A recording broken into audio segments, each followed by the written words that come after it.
Olá pessoal, tudo bem? Esse é o programa Michel Entrevistas. Qual que é o intuito desse programa? Eu vou trazer para vocês entrevistas com diversos especialistas da área de economia, administração e curiosidades diversas que vocês sugerirem aqui embaixo no link que eu vou deixar. Vocês podem sugerir tanto perguntas quanto entrevistados que vocês gostariam que viessem aqui. Vamos começar a entrevista de hoje? Pessoal, boa tarde, tudo bem? Aqui com vocês agora o programa Michel Entrevista com o professor Valdemar. Tudo bem, professor? Tudo bem, e você, Michel? Como é que tá? Como é que está? Tem passado esses dias singulares? Esse coronavírus pegou a gente de jeito, né? Acostumado a ficar na rua, ir para faculdade, trabalhar. Professor, vamos apresentar primeiro aqui o senhor para o pessoal que assiste o nosso programa. Professor, o senhor tem a formação, qual que é a formação que o senhor tem de especialidade? Economia, o senhor tem também administração, né? Eu sou formado em engenharia química, eu me formei em engenharia química pela Poli em 1984, século passado, já faz tempo. Me formei em economia pela FE em 86, também no século passado. E mais recentemente, em 2004, mais ou menos, eu concluí meu mestrado em administração pela FE e depois, em 2012, eu concluí meu doutorado em administração também pela FE. Pela fé. Professor, vamos começar a nossa entrevista. Eu coloco como primeira pergunta, já que a gente está pensando aí em como que está sendo a adaptação da rotina do pessoal. Como está sendo o isolamento do senhor? Como que o senhor está? O senhor tem quantos anos, professor? Completei 58 agora, 24 de abril. Ah, então o senhor não entra no grupo de risco, né, do coronavírus. Sou ali tô no limiar, vai, mas ainda não entrei, oficialmente não entrei. O senhor está conseguindo se adaptar, professor, ao isolamento social? Alterna, o humor alterna, né? Tem dias que você até acha razoável, você aproveita para fazer algumas coisas, o dia rende, você consegue produzir. Tem dias que, nossa, dá vontade de nem levantar, né? Quer dizer, então o humor oscila bastante. É uma condição nova, né? Nós estamos há mais de, acho que praticamente 60 dias ou alguma coisa parecida com isso. É bastante cansativo em alguns momentos, tá? Mas estamos tentando, dentro do possível, se adaptar. Eu prefiro o presencial, né? As aulas, as atividades mais presenciais. Eu acho que elas fluem com mais tranquilidade. Essas novas tecnologias, né? A gente tem tido reuniões com o coordenador no IFE, enfim, com professores do IFE, mas essas tecnologias ainda elas não estão ainda 100% dominadas, ainda há uma certa dificuldade. Além do que você perde a referência presencial, né? Eu acho que o presencial é sempre agradável, é sempre gostoso. Mas, de qualquer forma, estamos caminhando, né? Quer dizer, vamos ter expectativa, embora parece que já prorrogaram o prazo para 31 de maio, não sei se vão prorrogar mais. Tem a expectativa que a gente consiga sair dessa com saúde física e mental suficiente para voltar ao normal, né? Enfim, nessa base. Sim. Professor, uma pergunta que eu acho que o senhor também deve considerar uma polêmica. O senhor acredita na eficácia do isolamento? A gente tem bastante um conflito que, na verdade, não devia acontecer, porque não, eu acho que economia e saúde acho que caminha no mesmo sentido e a gente está tendo muito conflito, né? O pessoal tem essa briga sobre a eficácia do isolamento social. O senhor acredita nessa eficácia? Olha, eu vejo assim, nós estamos num momento muito singular, muito particular. Muito pouco se sabe sobre esse vírus. Tá? Quer dizer, tem-se aí algumas incidências, pessoas de mais idade são do grupo de risco, em compensação, outros grupos, por exemplo, diabéticos, também têm mais vulnerabilidade, mas muito pouco se sabe. Então, eu acho que o isolamento ele tem a ver com prudência, né? Você está lidando com o que você não sabe, então o que você puder ser prudente em termos de hábitos de higiene e mesmo na questão da propagação do mesmo. Então, eu acho, eu fico nessa posição, quer dizer, quando a gente lida com o que a gente não sabe, a gente acaba preferindo ter uma visão de prudência. E, nesse sentido, o isolamento me parece mais prudente do que todo mundo sair como se nada tivesse acontecendo, né? E você percebe que isso não é um fenômeno brasileiro. Isso está acontecendo no mundo. Já se tem notícia aí na Coreia, se não me falha a memória, e mesmo na China, na cidade onde tudo começou, de uma segunda onda. Não se tem uma vacina, pouco se evoluiu. Conhecendo os protocolos da ciência, e não conheço com profundidade a ciência médica, mas os protocolos da ciência, diria eu que com sorte a gente consegue uma vacina em 6, 8 meses, mas provavelmente mais tempo do que isso, uma vacina que se mostra eficaz. Então, é uma situação inédita, não tem o que dizer. Então, acho sim prudente a gente evitar, dentro do possível, ficar circulando, ficar, enfim, se expondo de forma desnecessária, né? E na questão que você coloca economia e saúde, eu amplio um pouco a tua pergunta no sentido assim, né? Quem serve quem? É a sociedade que serve a economia que serve a sociedade. Provavelmente a gente chega à conclusão que é uma via de dupla mão, né? Mas me parece que nesse momento é a economia que terá que servir à sociedade. Essa conta terá que ser paga mais tarde. Com certeza nós estamos num ambiente recessivo. Já se fala aí, bem entendi que tudo isso é especulativo, ainda não se tem números oficiais, mas alguma coisa em torno de 30 milhões de desempregados, uma massa de 100, cento e poucos milhões aí de brasileiros enfim, no mercado de trabalho, procurando, né, estar no mercado de trabalho. Então, com certeza, são números bastante recessivos, de muita dificuldade. Porém, não adianta a gente falar, não, então vamos ignorar tudo isso e continuar como se estivesse tudo normal, a economia funciona normalmente. Isso, para mim, parece também inviável. Então, eu acho que a prudência recomenda, sim, a gente pensar num certo isolamento, tentar, quem sabe, devagar, achar maneiras de ir flexibilizando. A gente tem acompanhado notícias de que alguns países estão começando a tentar esse processo, mas estão também tateando, não sabem exatamente se vai dar certo, se não vai dar certo. Estão em estado de alerta, que se começar a subir de novo a quantidade de infectados, devem voltar uma situação de maior restrição. Então, não dá para dizer que se sabe o que fazer. Então, estamos todos tateando, né? Como eu costumo dizer, estão todos, cada um em seu barco, mas todos na mesma tempestade. Então, vai ter que ter um pouco de espírito de solidariedade, de participação, de mútua ajuda nesse momento. Não tem uma solução assim, assim, acabou. É meio caso a caso, tem que ser visto com muita responsabilidade, com muita paciência, muita calma, para evitar, enfim, danos maiores, né? O senhor acredita, professor, que agora com essa crise a gente está tendo uma novidade, né? Porque eu tenho 23, eu nunca passei por isso. Até brinquei que o pessoal fala que é até pior que a Segunda Guerra Mundial, que não foi tão impactante para o mundo todo. E você acredita que o pessoal saia melhor dessa crise? As pessoas melhorem até a questão de poupança, que as pessoas comecem a guardar dinheiro para emergência. A gente tem uma questão também, eu digo do meu caso, mas eu acho que serve para algumas pessoas. Quem trabalha como CLT, ele tem um seguro-desemprego, daí você já consegue ter uma proteção, você recebe uma rescisão. Você acha que as pessoas vão ficar com um pensamento mais seguro, tanto para poupar dinheiro, tanto na hora de escolher uma profissão ou vice-versa? Eu acho que o momento ele é muito. Você. Espera aí que travou aqui. Pode continuar? Pode Travou? voltar. Agora Ah, voltou, tá. voltou. Tá. Então, eu também não vivenciei tal. Então, a gente tem acesso a isso pelos livros, pelos materiais disponíveis, eventualmente alguns filmes que tratam do assunto. Mas me parece o seguinte, quer dizer, uma coisa é certa, né? Todos nós vamos sair com alguma perda material nesse processo. Não adianta ficar adorando a pílula, assim, né? Quer dizer, talvez um ou outro se destaque. Então, de repente, eu vendo respiradores, nunca se vendeu tanto respiradores, e de repente essa indústria vai sair emergente, vai sair muito bem, coisas desse gênero. Mas, no geral, se você olhar por segmentos ou por da economia, é bastante complicada a situação, por exemplo, da indústria automobilística, né? Só para dar como um exemplo inicial. Quer dizer, parada, total perda de escala, e há notícias aí de que se produziu apenas 1% no mês de abril, se não me falha a memória, do que se produziu há um ano atrás.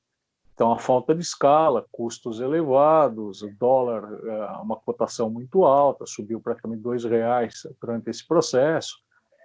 Tudo isso vai trazer uma conta indigesta que terá que ser paga.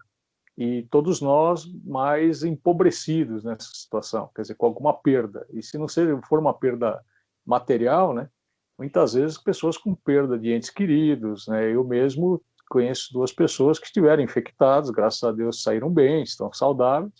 Uma delas, inclusive, trabalha na área de saúde, no Hospital das Clínicas, e tem descrito a situação de uma maneira bem traumática, bastante impactante, ou seja, não é brincadeira essa quantidade de pessoas infectadas e a situação de a medicina pouco saber o que realmente fazer. Tanto que uma das pessoas infectadas foi dito, bom, só está com essas características, muito bem, vá para casa, tome bastante água, repouse e a observe durante 14 dias. Se por acaso piorar, venha para o hospital para ser entubado.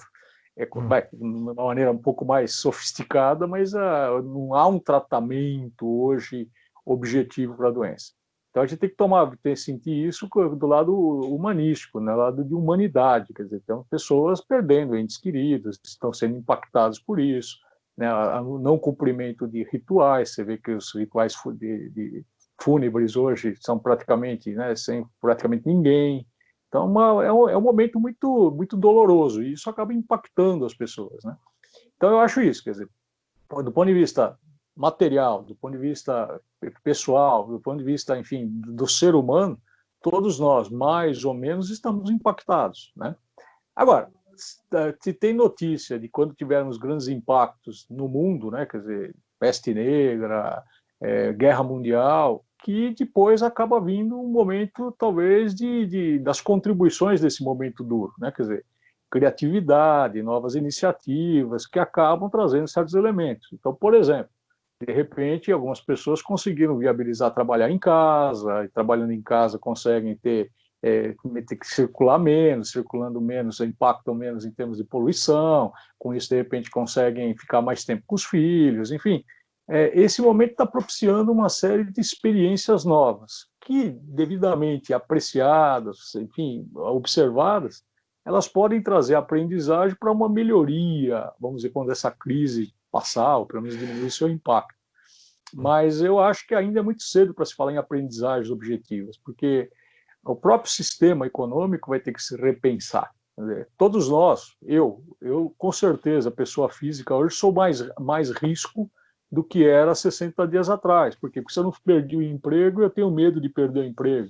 Se eu tenho medo de perder o emprego, eu devo estar consumindo menos. Se eu estou consumindo menos, isso vai propagando dentro da cadeia, né? Quer dizer, recentemente se discutiu, não, vamos voltar ao normal, tudo ao normal, tudo... Sim, mas será que as pessoas, diante desse quadro, vão para um restaurante? Será que elas vão para um shopping center? Será que elas vão ficar circulando? Será que elas vão consumir nos patamares que consumiam? Então, ainda é muito cedo para se falar de aprendizagens. Com certeza, todos seremos impactados, mas quais seriam essas aprendizagens ainda é muito cedo para falar qualquer coisa. Sim. Eu tenho amigos meus assim que são músicos, né? Daí o músico depende de uma casa lotada de pessoas para consumir. Sim. Daí você pensa assim, um músico famoso, ele tem o status de rede social. O músico local, ele não tem, ele não consegue ter aquela devolutiva de recurso financeiro, né? Igual ele depende do show.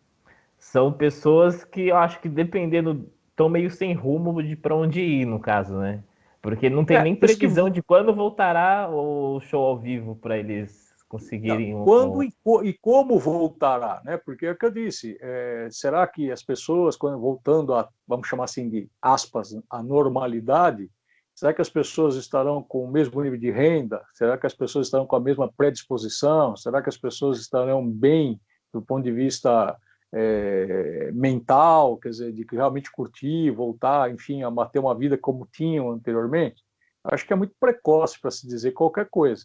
Mas não tenha dúvida. Você vê que mais ou menos todos seremos impactados.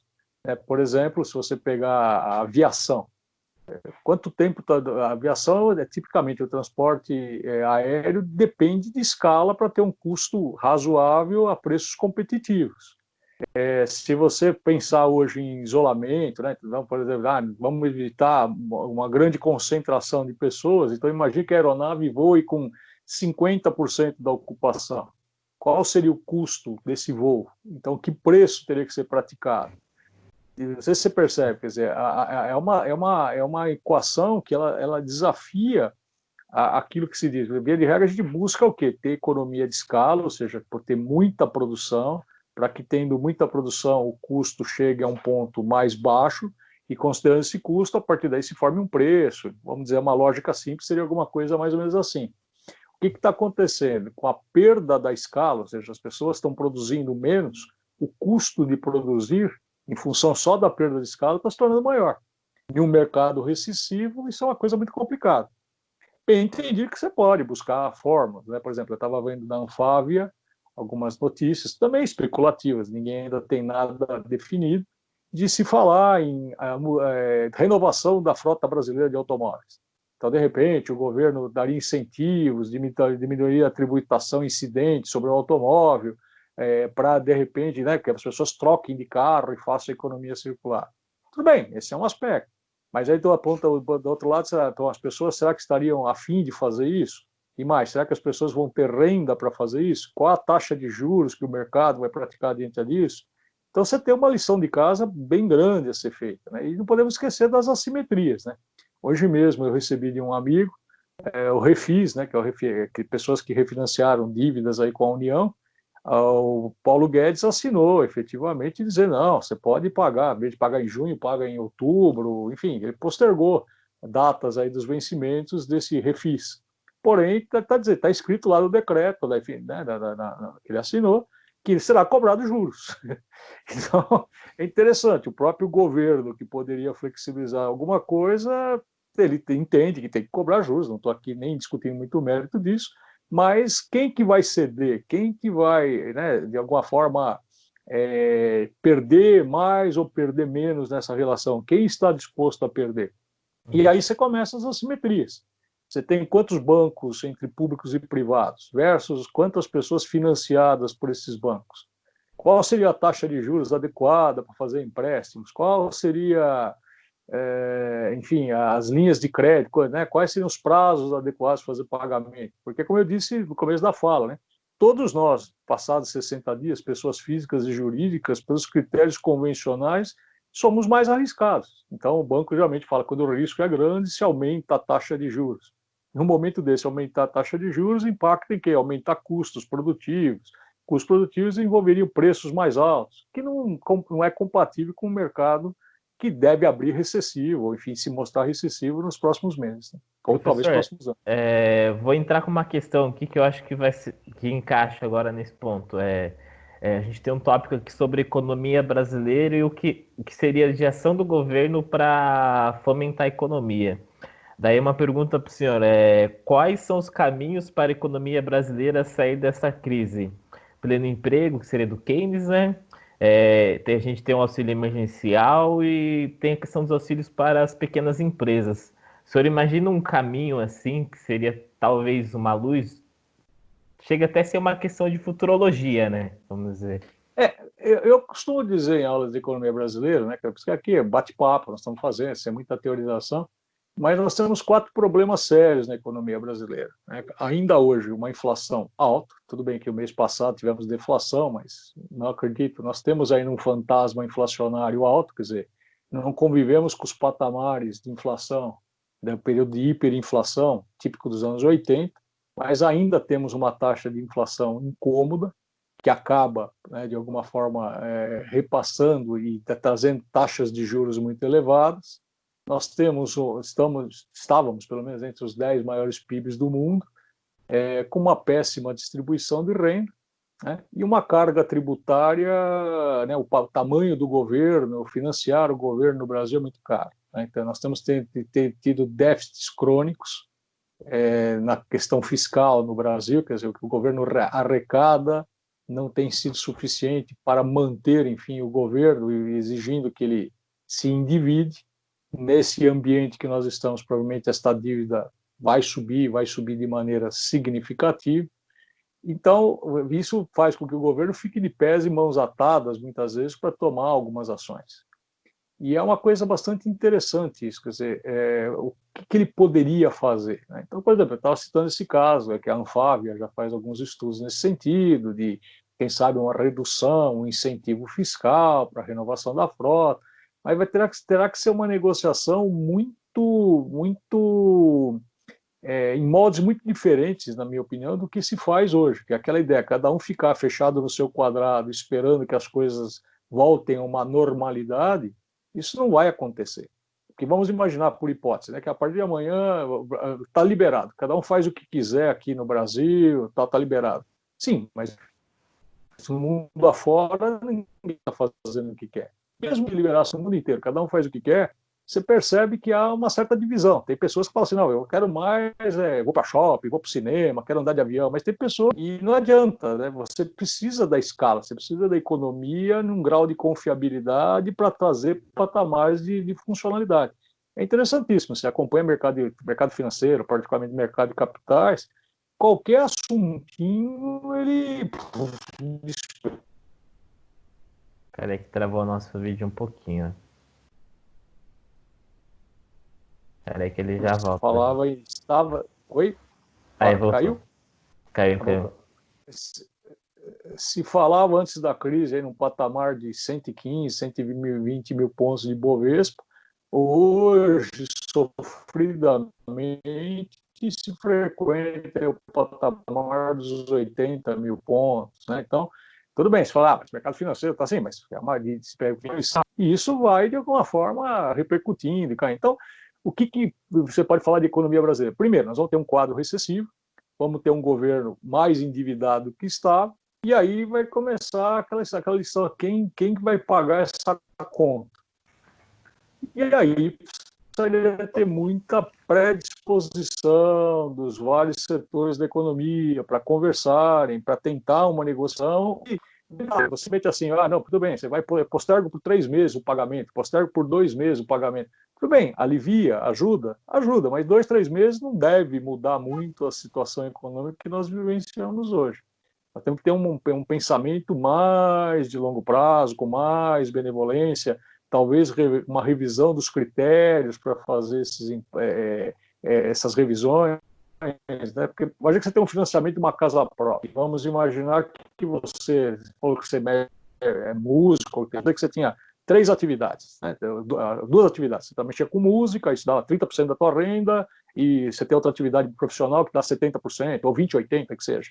A perda desses 20, 30, como você mesmo disse, quer dizer, a atividade está parada, de alguma forma vai impactar nas escolhas que você faz. Então, a dificuldade que você tem hoje, você deve ter a semana que vem, deve ter daqui a um mês, quem sabe volta esse patamar de renda advindo aí da música, enfim, das práticas ligadas à música, daqui a 1 ano, 2 anos, né? Então, tem que se pensar isso num perfil mais de longo prazo. Qualquer coisinha, tipo, mas adio por 2 meses, porque aqui é o imposto de renda, né? Foi adiado o pagamento do imposto de renda, tal, tudo bem, ajuda. Mas será que vai ter dinheiro suficiente? Será que como é que vai ficar a inadimplência diante disso? Eu coloco um exemplozinho assim bem simples aqui, hipotético, né? Imagina que você tem um imóvel aí em São Roque, um imóvel alugado, né? Então você tem lá você tem um restaurante, você tem um barzinho, né? Que você paga aluguel. Então tá tudo parado, bar, restaurante, tá tudo fechado. Então o que o dono do imóvel faz? Então te põe para fora, né? Então, executa lá, enfim, de acordo com o que está previsto na lei, pode ser.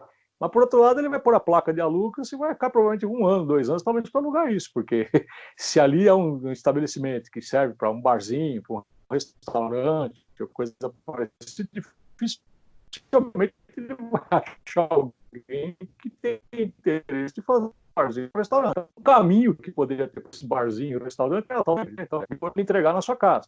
Então, aqui no entorno de onde eu moro, enfim, a gente tem visto aí muitos bares e restaurantes trabalhando com delivery. Mas se tem notícia que o cara consegue hoje faturar 30%, 40% que faturava anteriormente. Então, o que acontece? O dono deste imóvel, de alguma forma, diria eu, né, nessa equação hipotética que nós estamos construindo, teria que rever valor de aluguel, teria que rever efetivamente, talvez dar um prazo maior para a pessoa começar a pagar o primeiro aluguel, para ela se estabelecer, sentir realmente como é que o mercado se comporta e por aí vai, né? Mas não é uma coisa simples e de imediato. Uhum. Pois não. A gente tem uma questão que está sendo muito debatida, que é sobre o endividamento do setor público. Daí eu vou até encaixar uma questão aqui para o senhor. O endividamento no setor público para sair da crise, visto que é uma prática que está acontecendo com diversos países do exterior, o senhor acredita que pode ser uma solução para o Brasil? O senhor falou sobre a carga tributária, né? A gente tem um tema que está sendo muito debatido, que são reservas cambiais, que eu acho que elas são destinadas para títulos ou alguma coisa, e tem algumas reservas que dizem que não está sendo usada. A gente tem 1 trilhão, tem o pessoal que comenta sobre isso. Daí tem duas balanças. Tem o pessoal que fala que tem que ser utilizado para gerar economia, e tem o pessoal geralmente liberal que fala que se usar, depois a gente tem que pagar como imposto. O que o senhor tem tipo, em mente assim, sobre esse endividamento público? Perceba que não existe almoço grátis, já dizia Milton Friedman e assim por diante. Então, se aumentar o endividamento público, em algum momento nós vamos ter que fazer um esforço para pagar essa dívida. Então, você vai, de repente eu te empresto um dinheiro hoje, Michel, te empresto 50 mil reais. Fala, Michel, você só vai começar a me pagar daqui 10 anos. Pô, no primeiro momento está tudo maravilhoso. Só que daqui 10 anos, será que você conseguiu com esses 50 mil fazer investimentos que gerem retorno suficientes para pagamento dessa dívida, entendeu? Então, não adianta achar que o endividamento público, ele no curto prazo me parece o caminho, no sentido que falávamos no comecinho da entrevista, né? Quer dizer, quem serve quem? Nesse momento, a economia tem que servir a sociedade, dando a ela condições de sobrevivência, de dignidade, eu não tenho dúvida quanto a isso. Porém, as contas vão se acumulando, né? Esses respiradores estão sendo comprados, esses hospitais que estão sendo montados, né? Enfim, para apoiar aí a questão de pessoas que precisam ser entubadas, tudo isso tem um custo, essa conta terá que ser paga, né? Então, esse caminho do endividamento ele tem que ser sempre entendido e interpretado à luz de que essa conta terá que ser paga. Porém, o tamanho do Estado brasileiro e a dívida pública brasileira já assustava, já preocupava, antes, inclusive, dessa crise, né? Quer dizer, a tal reforma fiscal e tributária que está tramitando no Congresso, acredito hoje que ela está meio parada em função de outras situações mais prioritárias, mas ela se faz necessária.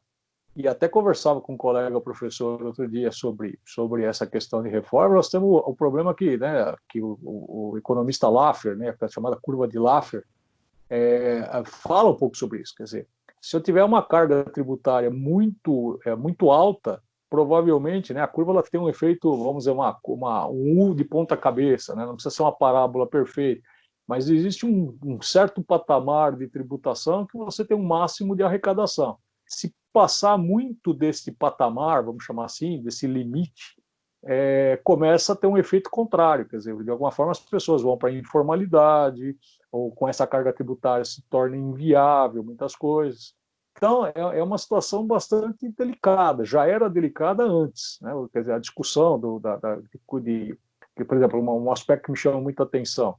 Hoje, prefeitos e governadores não têm uma precisão quanto ao repasse de arrecadação do governo federal, né? Quer dizer, você percebe hoje um jogo meio de que não tem regras talvez tão claras quanto as necessárias para prefeitos e governadores tenham clareza do seu orçamento. Então, de certa forma, voltando à tua pergunta, quer dizer, o endividamento público já está acontecendo. Quer dizer, essa tua pergunta, mas o endividamento, ele já está acontecendo. Isso já vinha acontecendo antes da crise e está acontecendo.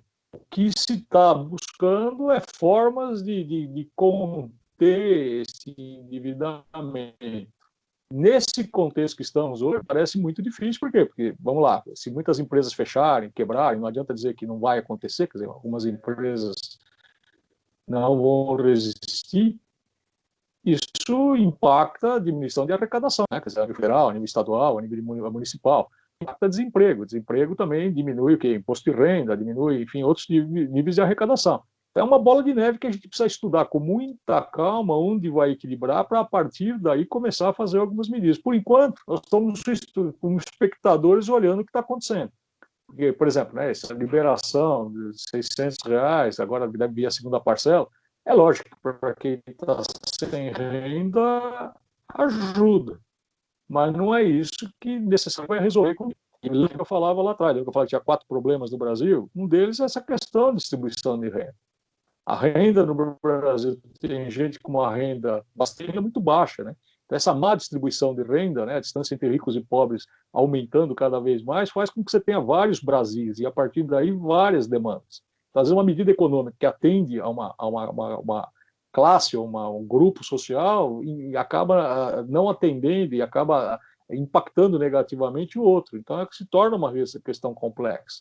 Então, essa distância entre ricos e pobres, essa má distribuição de renda é um problema sério do Brasil e que deve se agravar nesse processo que nós estamos vivendo.